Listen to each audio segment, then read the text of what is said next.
40 weeks pregnant and reamed out by partner for spending $35. My spouse and I split the mortgage and put equal amounts into our down payment. He makes about $45,000 more than I do. We have a shared account for housing purchases, but separate personal accounts. I was reluctant to merge our accounts because I feel he can be controlling and didn't want to have my purchases analyzed. I buy the majority of the groceries since I drive around the city getting discounts. He also supports his mom financially.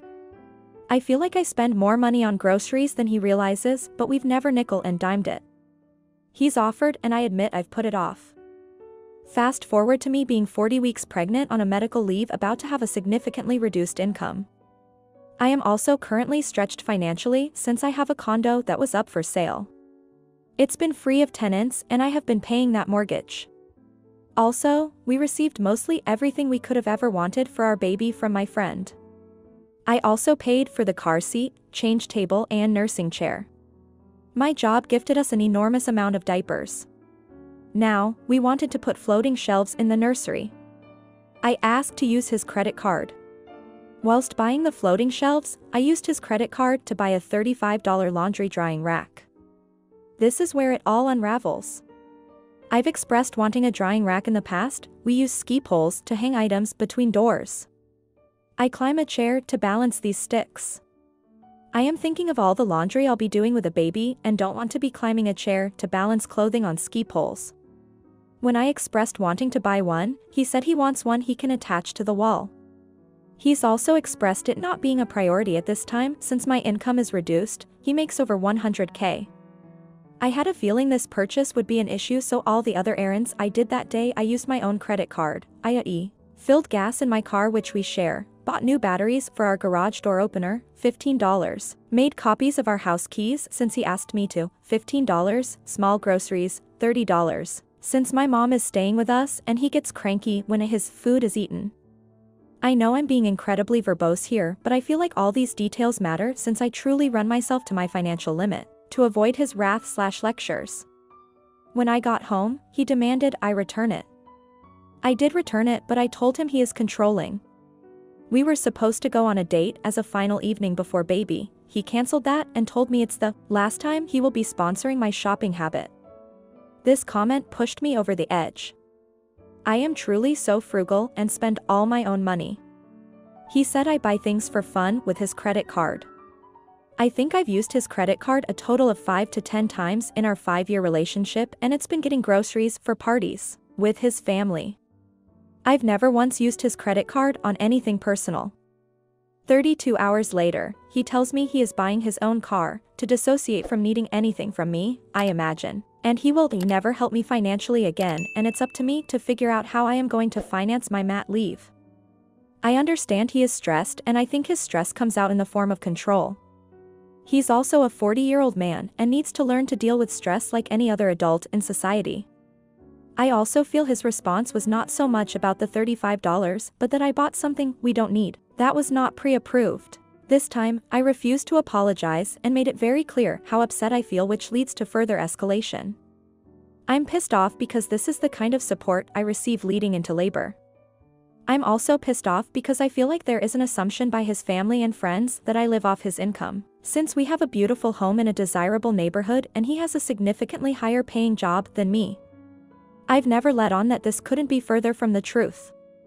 Update, beautiful people of Reddit, thank you, thank you, thank you. Even writing this out was cathartic for me. I was not expecting such a reply. Reading your reactions helps me realize how toxic and dysfunctional things are. Lots of you told me to move into my condo. It actually did sell, so that's not a possibility, but the profits from that will help me move on. Moreover, I did have my baby. That has been a gift. My mom has been at our house helping me, though my partner has been a complete prick to her. She is flabbergasted and feels like I need to GTFO, and I have been making too many excuses for him as usual. AITA, postpartum anxiety, obsessive-compulsive personality disorder, etc., At the end of the day, I realize holding empathy for someone who doesn't mirror it back is really not healthy. I did have a conversation with him about our finances and told him what he is doing is financial abuse. Thank you, Reddit community, for illuminating that to me. He did end up buying drying racks that he installed in the wall. He did not apologize for all the drama but expressed wanting those all along and not the one I bought. He also never did buy a car. He does bluff, sometimes. I did not follow up with the car since I did not want to revisit the drama in my postpartum state. Some of you suggested I cut him off from baby right away. This I did not feel okay doing. So far, he has been a very doting father. In fact, part of his behavior towards my mom is being very protective/territorial over our daughter. I can predict this will make separation difficult in the future.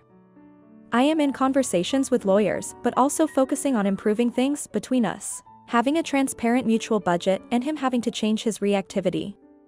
I don't see myself waiting around for long. I suppose in my mind, I want to know that not only have I reached the end of my rope but I communicated the need for improvement. To those of you that wrote me personal messages and were worried for my safety, thank you for concern and care. You make me feel so much less alone. Though he can be a major idiot towards me, I have never felt physically threatened. I can see that he commits financial and emotional abuse, but I do feel physically safe in my current situation. I know this is not enough for any relationship. I am not trying to diminish other forms of abuse. Moreover, this is not the model I want for my daughter. I know it needs to change, and thank you, Reddit community, for being a catalyst. Now, here are the comments. Don't sell your condo. Move into it with your baby. Comment 2. He leaves it to you to figure out how to finance your leave? If it were me, I'd leave it to spend some time in that condo of yours. Now, for the next story. Am I the idiot for throwing out my son's go-kart after he hit his sister with it? My husband and I have 4 kids, 2 boys and 2 girls. For Christmas, we got our younger 2, female 8, male 10, these kids electric ride on scooters, and our older son, 14, a go-kart. We told my kids that they need to be careful of pedestrians and other riders, and that if they hit someone/something their scooters/go-kart would be taken away, and if they broke anything, they'd have to work to pay back what they broke. 2 weeks ago we took the kids to the park to ride their scooters/go-kart, and my older son challenged the younger 2 to a race. My oldest daughter, 16, had to walk across the park to get water, and when she was halfway there, my oldest son hit her going full speed, around 15 miles per hour. My daughter broke a total of 8 bones in her leg/foot and got a concussion. On top of the broken bones and head injury, her phone and watch were both broken. Once we got home from the hospital, 4 days later, I listed my son's go-kart for sale and told him he has to get a job to pay for his sister's new phone and watch.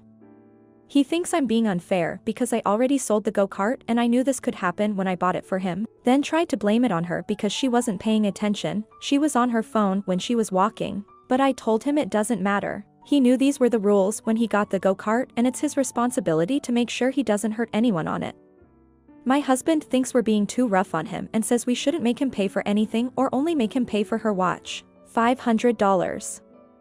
I say no. He knew he'd have to pay for broken property when he got the go-kart, and he chose not to be careful so he can get a job this summer and pay the $1,500 like he was originally told. My husband thinks I'm being too hard and just trying to get back at him for hurting his sister, but I said if it was anyone else, they'd be responsible for broken property and medical bills, so this is very fair. We can't come to an agreement, so I wanted to know if I was the idiot. Now, here are the comments.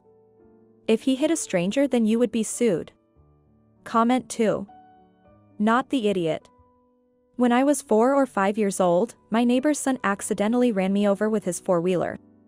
His parents set it on fire in their backyard that night as a lesson. At least you sold yours. ETA, this happened in the late 80s in a rural farm town. It was different then. Now, for the next story. Am I the idiot? Husband accused me of financial infidelity. Husband, male 33, and female 33, have been married for 10 years, together since college.